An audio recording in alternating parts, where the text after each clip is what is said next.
What's up, everybody? It's your boy DaLion here with BW Sports 1, and we are here with another episode of Combat Zone, powered by Carma Coin. Check out the cryptocurrency that gives away to charities and gives you a chance to win supercars. KarmaCoin.co today. Elite Performance 765-499-1005, where the dream of elite fitness becomes a reality. Call Zach today and get started on your journey. Revved Up Tattoos, 317-537-2667. Book your next ink therapy session with our boy Todd over at Revved Up Tattoos. You won't be disappointed. BaumBurgers, that's right, 7960 US 31 South in Indianapolis. Famous for steak burgers, but they are the bomb. BeeLit Organics, our girl Brittany Carreno has got all the natural products, phenomenal feeling, soaps, bath salts, candles, you name it, she's got it. BeeLit Organics. And the Fighter's Friend, that's right, thefightersfriend.com.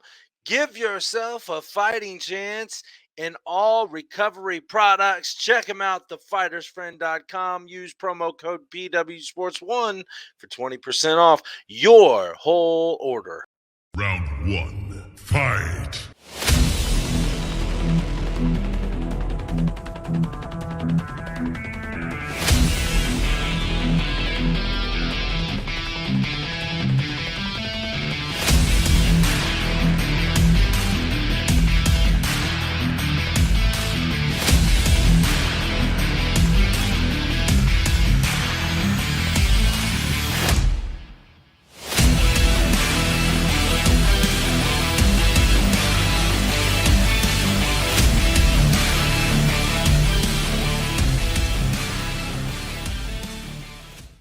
Welcome back to another edition of Combat Zone. I am DaLion, and that guy right there is the hero, Quentin Henry. What is happening, brother? Oh, man, it's another day out here in Louisiana. It's finally cooling off a little bit, so we kind of don't know how to act. Yeah, you know what? I tell you what, tomorrow when we wake up, it's supposed to be like in the 40s up here in Indianapolis. So, oh, man, to hell with that. I'm liking the 60s, but this 40 degree I can deal without. We barely hit the 40s in the winter sometimes. Really? Yeah, like this last winter we were down. We got super cold. We had some type of freak like winter ice storm come through last year, but where we were like down in the 20s and teens for a little bit. But for the most part, we might have like a week where it gets down in the 20s or something. But then after that, it's all back to the 40s again.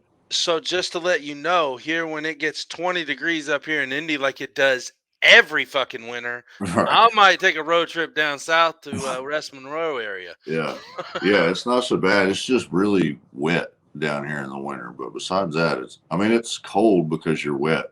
But it don't get crazy cold. Right, a little different. Yeah. All right, so it's been roughly right about a month since your last fight with Jason Fish, when he dropped down to the cruiserweight. I always catch myself saying light heavyweight because I'm used to that being called that, but cruiserweight division. You welcomed him in with a bang, and I want to start off by talking about how you were let's go back to fight week itself, okay? So the Monday and Tuesdays in there, you get your traveling out of the way because you're not very far from Biloxi yourself. You're a couple hours, I think.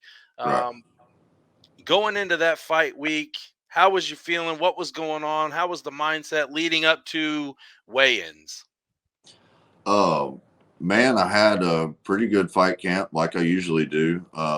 The week before the fight camp, I started having some type of, I thought I had the corona. And I went and got tested or whatever and didn't end up having it. But I had a couple of days where I went and trained, and I think it was just from I had like maybe a sinus infection or something like that, and then it was just overtraining a little bit. But so I ended up taking off. Probably, I think that happened to me. It was like on a Monday. I was kind of in a training session. My heart rate started getting like way, way too high, and started kind of like seeing spots and stuff like that. And then cooled off, did whatever, and then then the next day I tried to work out again, and it kind of did the same shit to me. So I ended up just taking off like 4 or 5 days in a row, which is probably the best thing I could have done, to let myself recover and all. And, my body was just like, hey, bro, we're good. I was talking to my coaches too. And because I was supposed to have, another strength conditioning session when I blacked out that day. And I was supposed to be going to his place. And I called him and I was like, man, yeah, I think I'm good. I got some water in me. And, I was like, I've cooled off. I was like, I don't know. I think I just, need to eat something or whatever. And he's like, man, he's like, the fight's next week. He's like, you're not going to get in any better shape, today. He's like, you need to rest. So, I took off a couple days, and then I think I got right back on it probably that Friday and Saturday, got some sparring in. Monday, chilled out. I don't really have a hard weight cut. I stay around 215. Like right now, that's what I weigh. So, I ended up, let's see, we drove down like Wednesday something. It was kind of a shorter week for me than it usually is, because usually I got to be down there on Tuesday to do like press conference stuff on a Wednesday and all that. So, man, training was good the week of. I had all my ticket stuff with me and my coach, my dad. We loaded up, rode down. The weight cut the morning of, I got up, went on the beach, hit some mitts, about 20 minutes, moved around, came back. I was at weight, and took a shower, sat around weigh-ins, watched Jay struggle. He had a difficult, I think he underestimated what it took to cut weight, which happens. He hasn't done it a lot. I think he's always fought at heavyweight, so you never really have to cut weight. So there's a lot of guys that are under the illusion that you can just go cut 20 pounds, 25 pounds, and then fight the next day, or do it, and it's not going to be hard, or it's not going to be a struggle because other people do it, blah, blah, blah.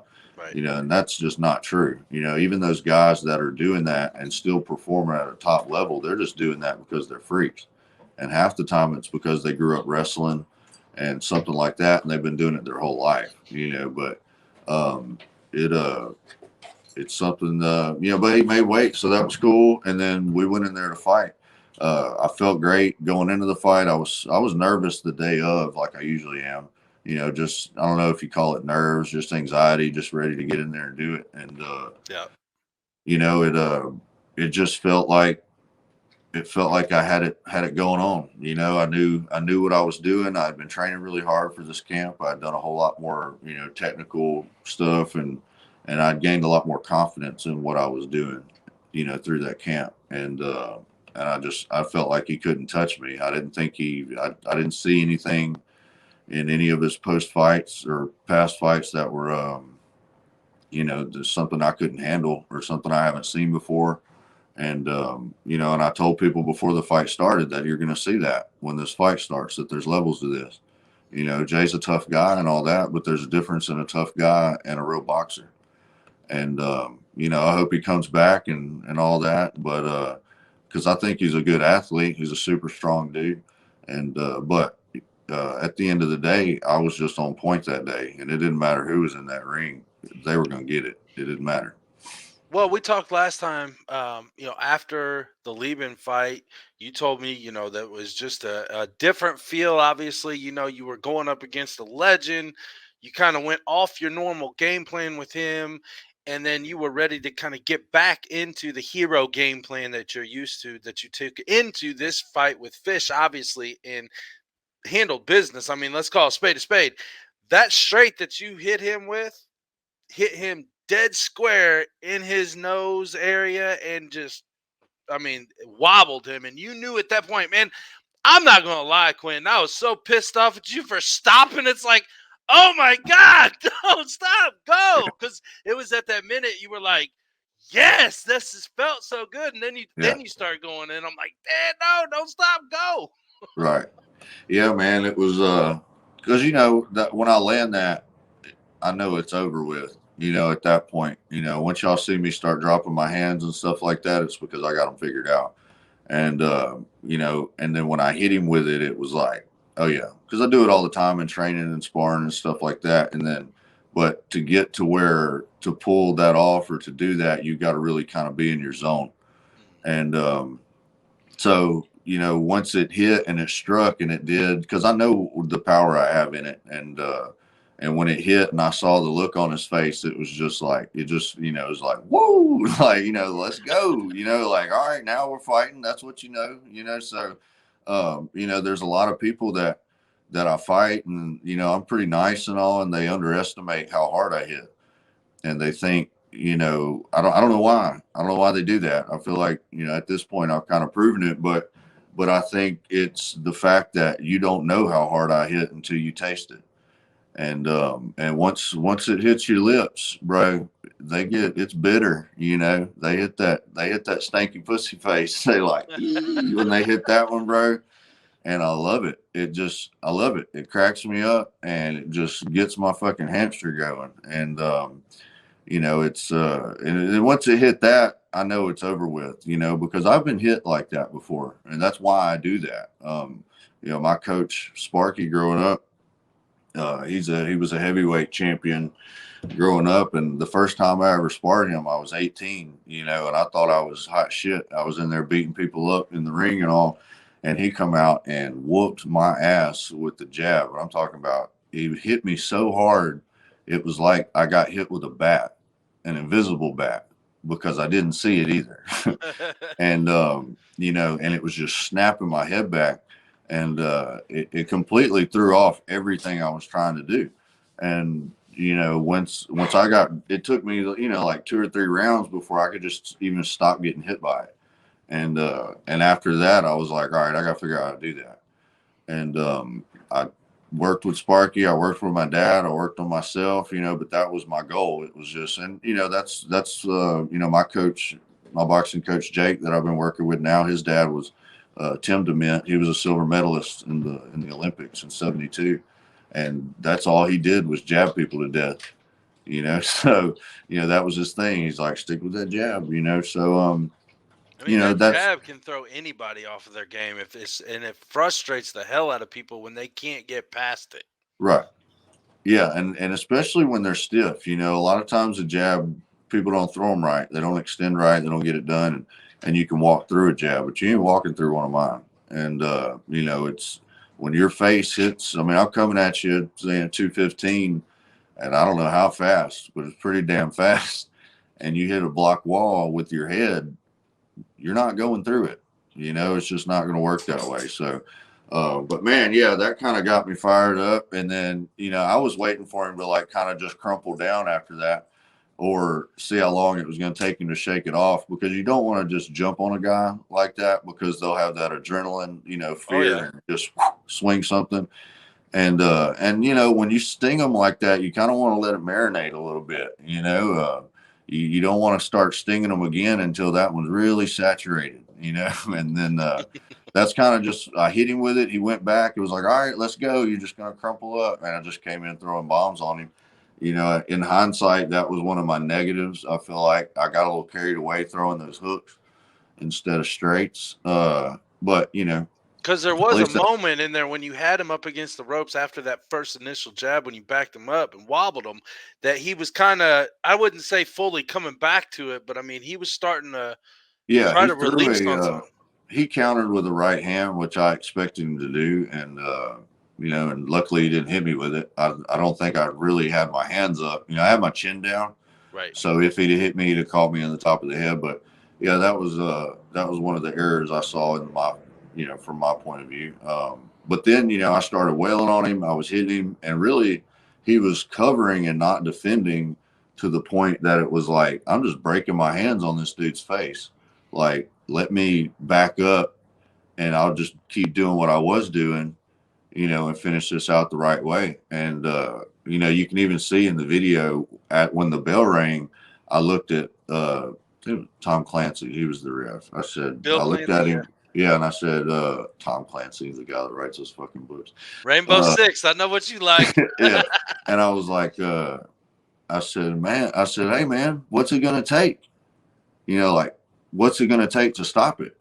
Because, I mean, at that point, you know, all right, you understand the guy's not fighting back or whatever. And he just looked at me and said, it was close. I'm like, all right, so we go back to the corner and, my coach comes, Jake and my dad are out there, and Jake was like, he said, it's the only time I've ever said this in a fight cornering anybody. He said, all right, do exactly the same thing that you were just doing. It's working. It's working perfect. And I'm like, all right, cool. Yeah. And then, they were kind of the cut man and then we're over there and I had blood on me. So, I was like, am I bleeding? And the cut man I'll never forget, bro. He kind of looked at me like I was dumb. Like, why the fuck would you be bleeding? He's like, and he just said, no, you're not bleeding. Like, oh, all right, we're cool. Right. Good. That's not my blood. Yeah. And then, the round starts out, and then, Dad was telling me right before I went out there, don't, go back to what you're doing, stay calm. He's going to come out, trying to prove something, he's trying to get something back. And, sure enough, the second round went the same as the first round. But it was just a little faster. I had my distance on him at this point. Came in and I consistently was landing the jab. He was throwing the overhand. Pretty much that was it. And, which is kind of his thing. Not that it didn't hit hard, but, if it's the only thing you're worried about, it kind of narrows things down a little bit. So, and he kept, before this fight, they kept talking about how, if he gets inside, it's over with. That's kind of their motto is what it was. And Chris Lytle and I were talking the day before the fight, and I was like, he was saying something. He's like, well, because me and him didn't get to do the normal pre-fight interview type of thing. So we were talking and, he's like, yeah, the guy wants to get inside and blah, blah, blah. I was like, yeah, but, people are saying that shit, but it's not that he's going to win when he gets on the inside. It's just his only way to win. He can't win from the outside. It doesn't mean he's going to get in there and he's better than me on the outside. And, that was something I wanted to do too. I wanted to prove that I can, swing in the pocket and I can use my range if I need to. I'm throwing harpoons out there with the jab and then I'm dropping bombs inside when we go in there. I think the very first punch that actually hurt him was a right.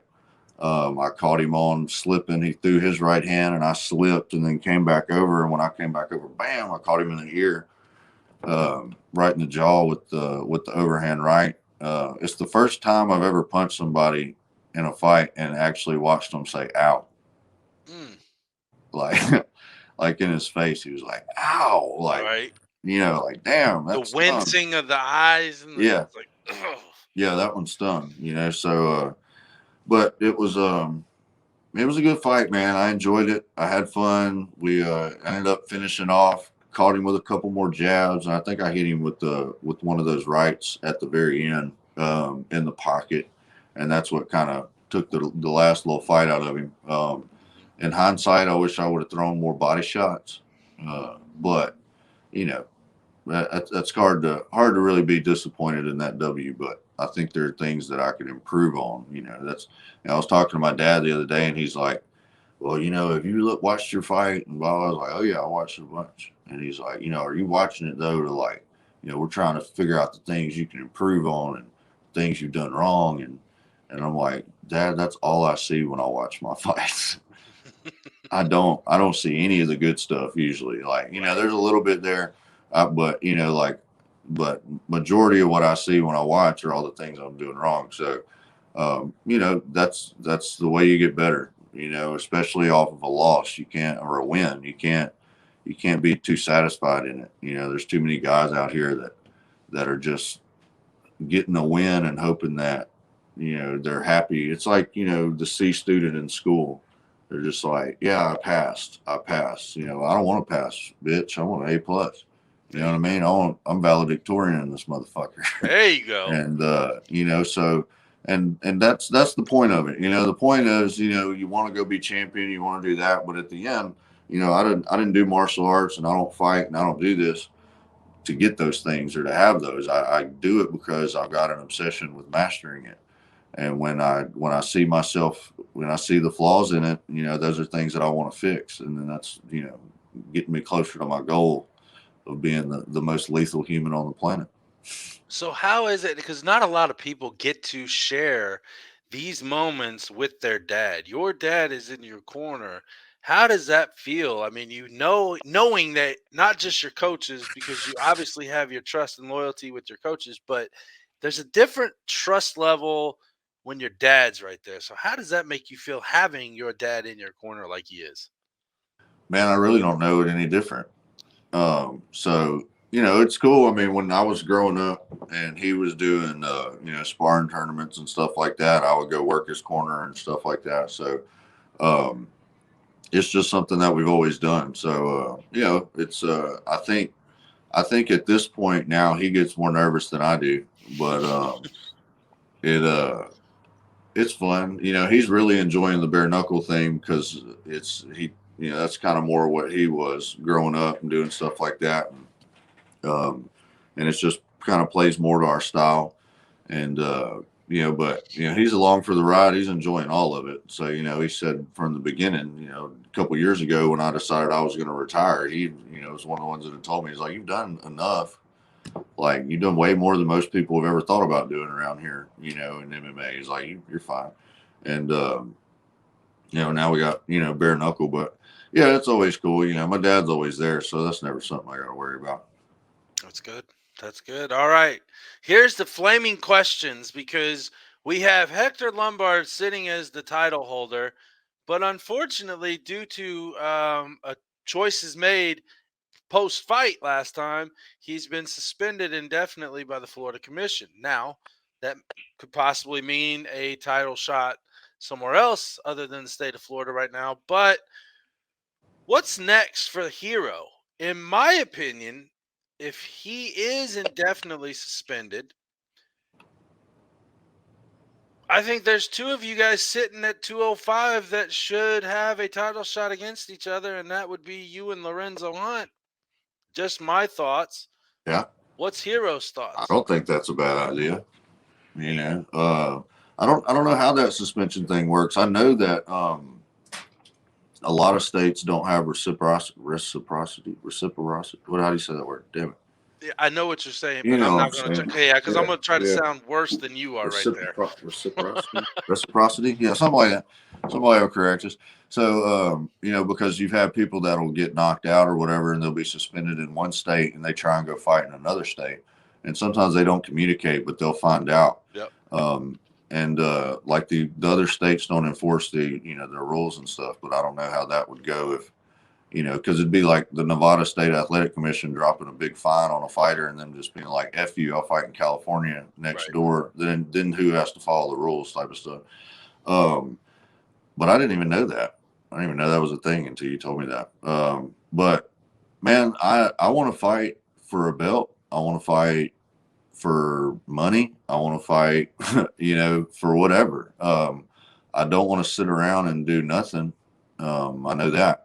I want to know, where I'm going with this, when my next time is, that's one of the things right now. I have no idea when I'm supposed to fight again, when I'll be back or anything. So would you like to see another fight before the end of the year here?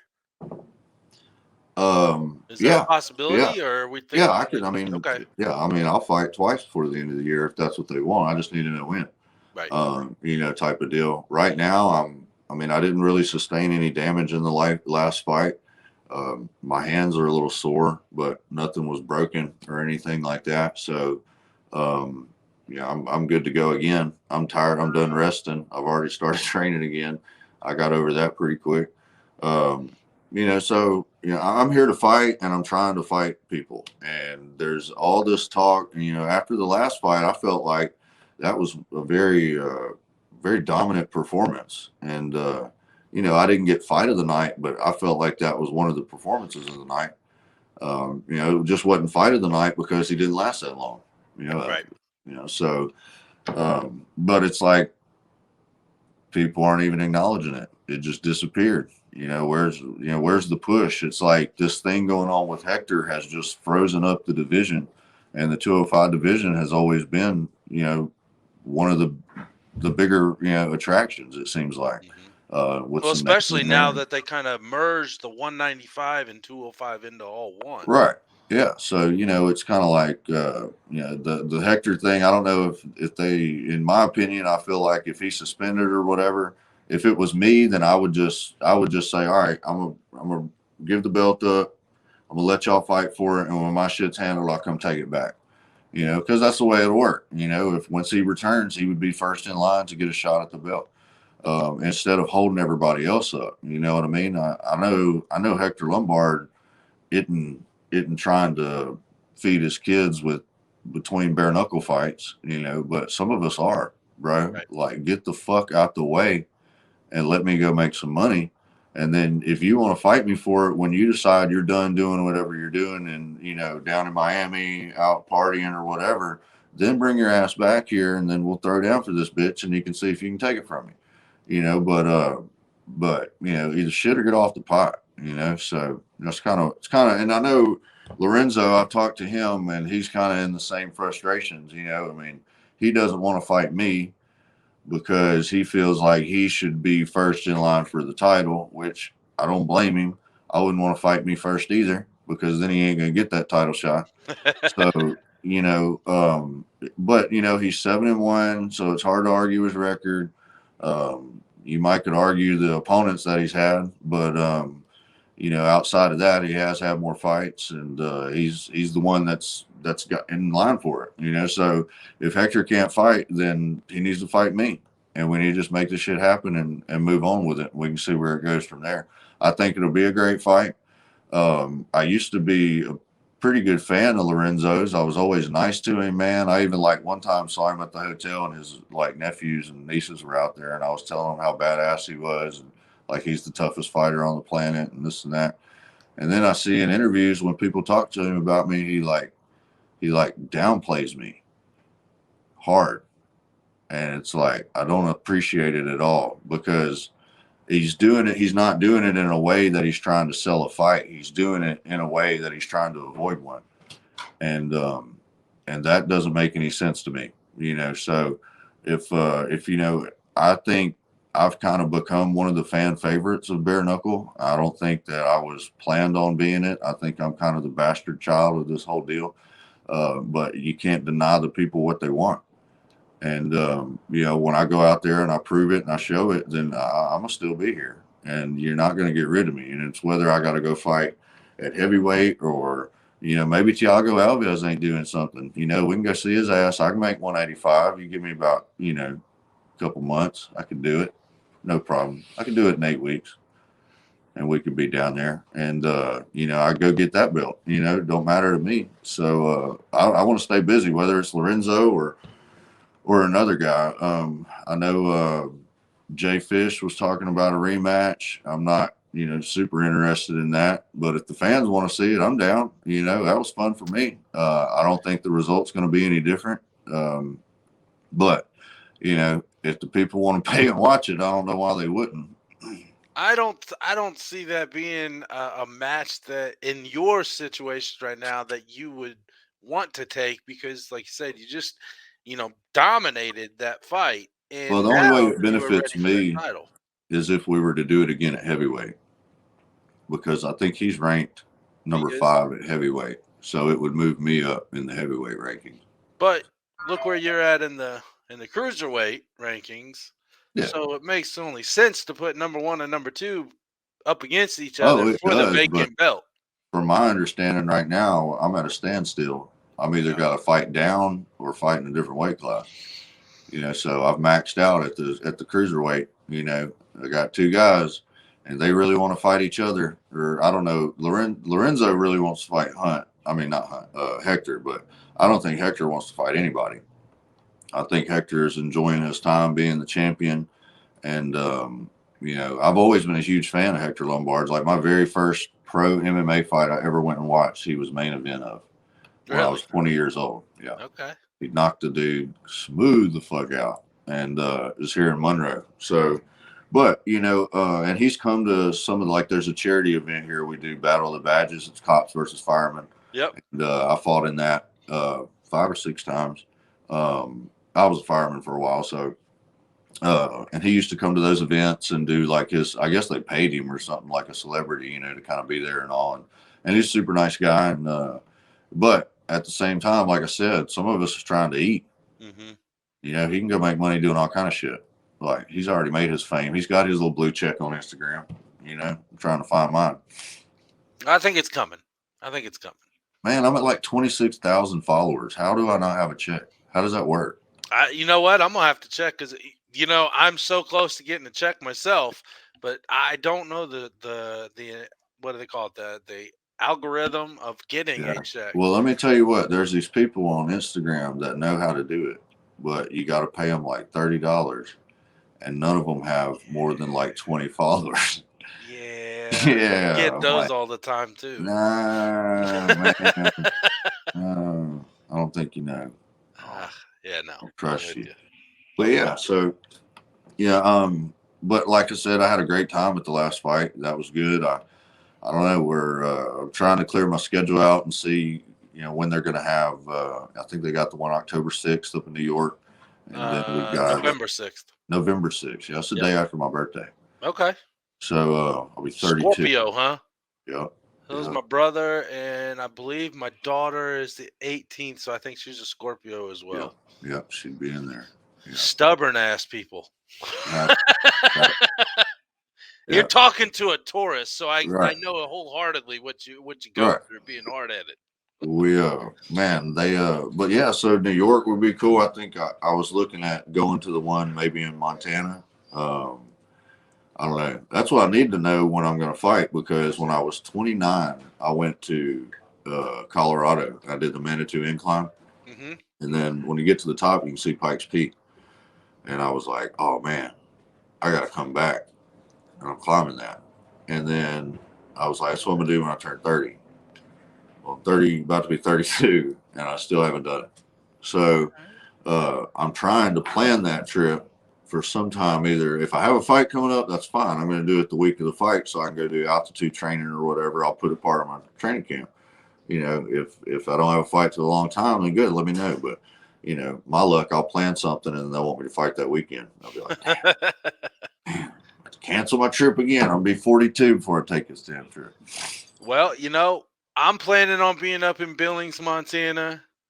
You know, if you're going to make the trip, I think that would be an awesome first in-person introduction with us. Dude, we need to start a GoFundMe for my plane ticket. Let's do it. Let's do it. Get the hero to Billings. Hell yeah. Bring the hero to Billings, folks. My cape's at the dry cleaner. There you go. All right. You know, this is the part that everybody anticipates. It is rapid knockout.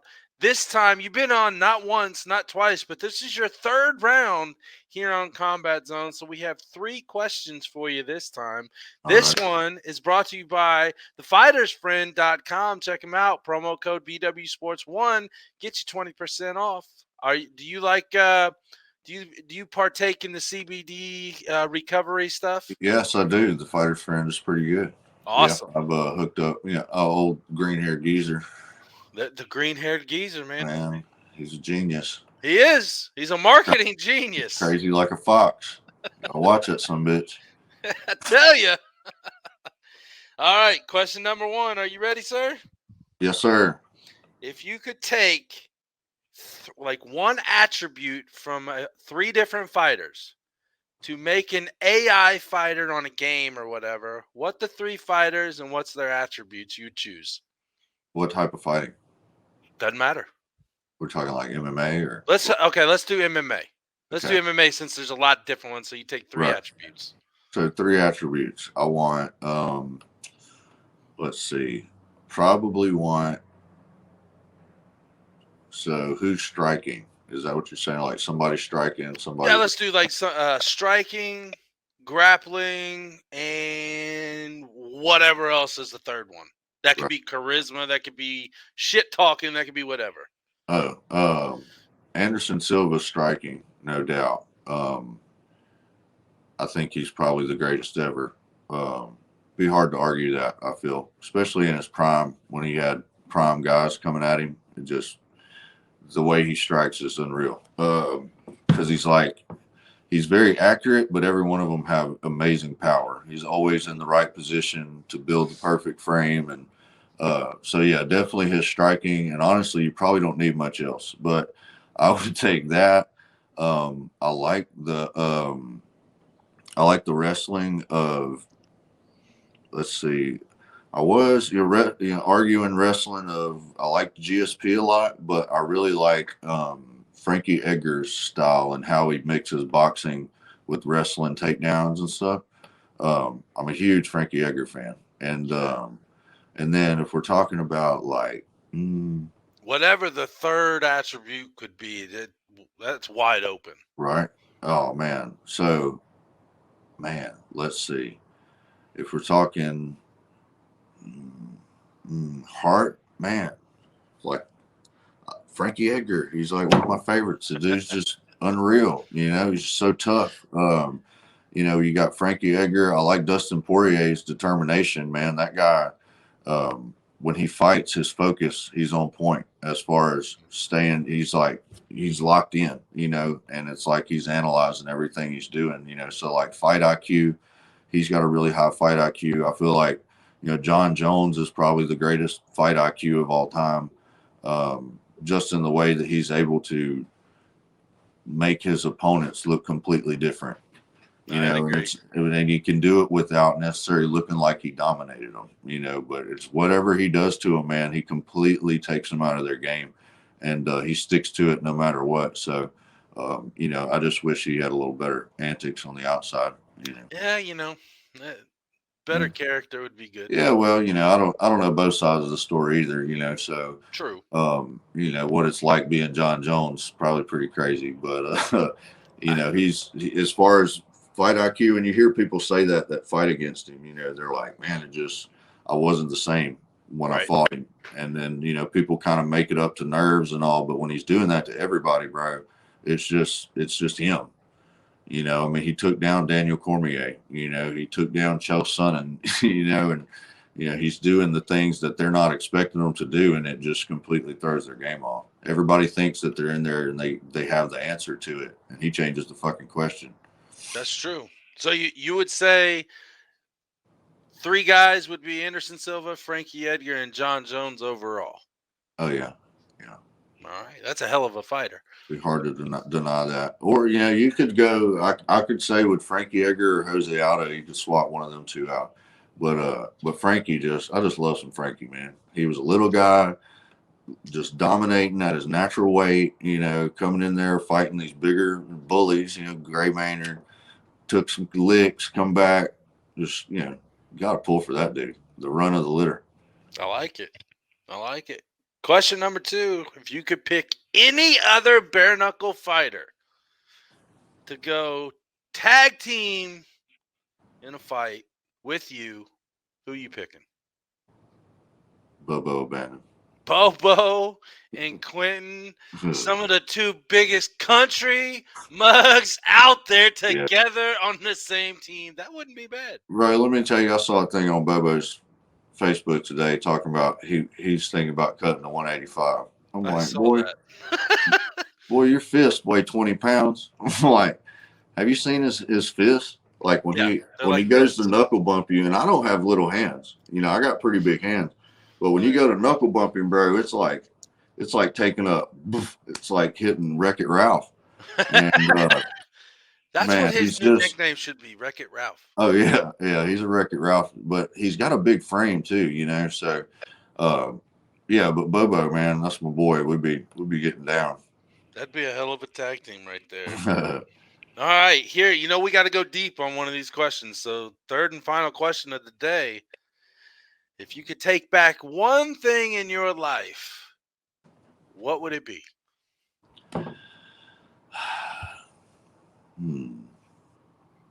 We dig deep, we go deep, we go hard. You know us. Man, the first thing that pops to mind is I wish I wouldn't have started dipping when I was 14. Yep, I wish I wouldn't have started my lifelong nicotine addiction. I wholeheartedly agree. I quit smoking for 2.5 years and was dumb enough to pick it back up. And I've told my kids and my wife, I said, by the end of this year, I'm no more. No mas. No more. Yeah. Just fighter's friend for me, buddy. Man, that's the thing, because it's like, well, like I do the vape pens and stuff, and I'll go through times where I don't do anything at all. But yeah, that, you know, because you think about that all the time, like, man, I wish I wouldn't have done this, or I wish I wouldn't. And then like, but that's too strong of a butterfly effect, you know, to go back and change. But I think if I just wouldn't have dipped snuff, I don't think it would have affected the timeline too much. Maybe saved me a couple ass whoopings from my mom, and Yeah. but that'd be about it. All right. There we go. Quentin the Hero Henry getting ready for a fight as soon as we know, to be announced, hopefully for a title shot. He's 3-1, folks. Bare knuckle fighting championships, cruiserweight, high top contender, I should say. Right. Quentin, floor is yours, brother. Who do you want to thank? Shout out to Carl Malone Toyota of Ruston. About to go see them right now. Hopefully, you know, get my ride fixed up. AirMed CBD is one of my sponsors there. They're always hooking me up with, you know, I got the fighter's friend, but then they got the muscle rubs and the creams and all that stuff that I use for post recovery training. And then Traxler Chiropractic, you know, he's a chiropractor, bro. He takes care of me. I go through there 2 or 3 times a week, get worked on. I'm always getting broken up. Armed Forces Roofing and Construction. They actually hooked me up, got my roof redone. Pretty nice. I don't know if y'all are into roofs or anything, but they're pretty good at it. It was quick. So, but yeah, man, I just want to thank my fans, my wife, my kids, mom, dad, all the guys at the gym. You know, I think that we're all we're on cloud 9, you know, and we're just waiting to see where it stops at this point. And, you know, we're not taking for granted that this is one of the high points, you know, so we're going back to the gym. We're putting in more work. We're getting things more organized as far as, you know, having more classes and stuff for striking and all with my new gym. You know, and once I get all that, you know, in sync, it's coming together, man. It's just, it's almost like I don't know what to do with myself because there's not anything I'm worrying about too bad, you know, but hopefully I get in there soon. I don't know how long it'll be. They got November 6th. It definitely won't be October. I feel like they're supposed to have a show in December. There's talks of them trying to come to Louisiana. If that's going to happen, I definitely want to be on that one. I got to be on that one. So, you know, it's just things coming up. Hopefully I know something soon, but you guys know about as much as I do. Well, hopefully when that announcement is made from you in the personal side, we can get you back on here and blow the world up with the announcement of maybe a title shot. Let's hope. I got my fingers crossed for you on that, brother. You deserve it. And I'll say it just like I said earlier, you and Lorenzo would be a hell of a fight. I want to see that for the title. No offense to Hector, but if you're suspended, like you guys said, like you said earlier, Quentin, you guys need these paychecks. You want these paychecks. You got to work to keep going. Let you guys bang and get paid for it. Right. Yeah. Should get off the pot, bro. Shit or get off the pot, folks. That's all we got today. That guy right there is Hero. I'm DaLion. This is Combat Zone. Until next time, we are out. Peace. Yeah.